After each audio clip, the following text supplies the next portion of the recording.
Bangon Isabela. Bangon Cagayan. Because front row cares. Yeah!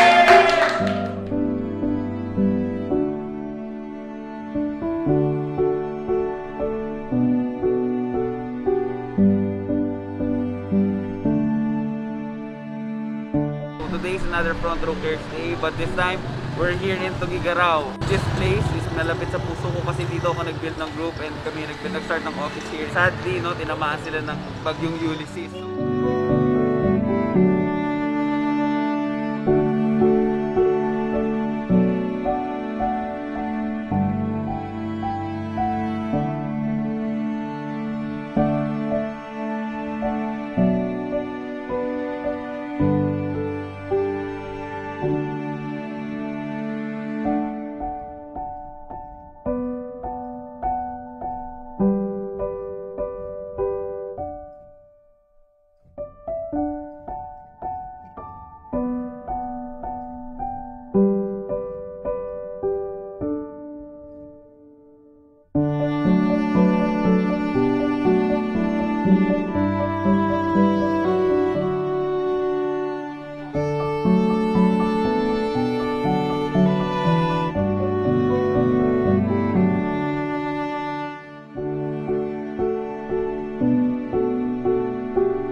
Front row, we will recover in due time.